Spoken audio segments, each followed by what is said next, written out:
Quick debunk, here we go. Not zoomed and stabilized with enhancements because that's cruise control for falsification.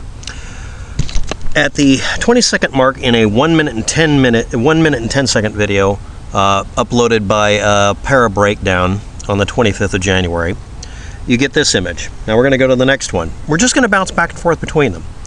Now I want you to make careful reference point to this. I'm going to show you something that's very important between 20 and 37 seconds. I don't want you to look at the Bigfoot for just a second. Please, bear with me. Observe the crossing point from these limbs over the tree here. Notice they're almost identical over here. Notice the white spot is over the left on this side, just only a little bit more further over to the right. Now we'll look here. That top branch or terminal branch of that tree, that's what it's called by the way, crosses this white spot here. This bisects that stone. That means the photographer was going out of their way to not move left to right to create depth perception so we could determine that the little toy they hung up in a tree was not up on that mountaintop, being effectively slightly shorter than half the size of a tree.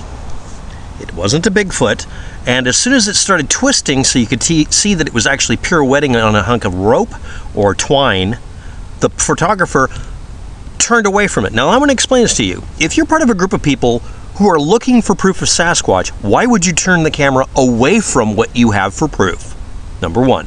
Number two, after a million times being told that you're a crap source of information, blurry videos, not doing basic stuff, why wouldn't you go left to right to confirm that it isn't in the tree in front of you and that it's actually up on that point up there? The person literally must have seriously nail-gunned their foot in place so they wouldn't script the shot because it still got screwed up.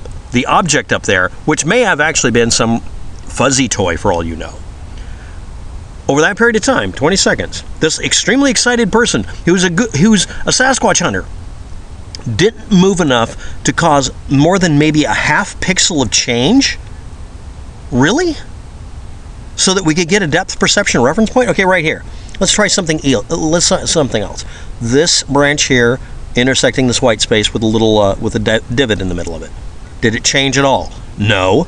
So you're telling me somebody who is really excitable, I mean scarcely capable of containing themselves, filming 100% can't debunk it proof of something they've been searching for all their life, didn't move left to right or front to back even enough to cause a single pixel change in a 1024 by 768 image. Really? No, that's a setup shot by somebody going out of their way to make sure, dead bang sure, they didn't move enough for you to notice that that thing up there is maybe a 2-foot tall blob of cloth or a toy hanging up in the tree. You have to do the basics. Okay, here we go again with the basics. When you're filming UFOs, Nibiru, Sasquatch, whatever, move left to right, one body width, one body length, 6 feet each direction, and then stop. Pan up and down, and then rotate your camera 45 degrees left, 45 degrees right. Make sure you have 2 cameras. And by the way, why didn't you just have someone else film it? Now, I'm sure someone else filmed it. They must have, right? Seriously, in this day and age? Okay, I'm sure there's a second film and it totally corroborates this, right? Now here's my request. These are the rules you have to follow when you find Bigfoot or Sasquatch or UFOs or even me. GPS of where you were located or approximate address, physical mapping, number 1. Number 2, time and date stamp down to the second.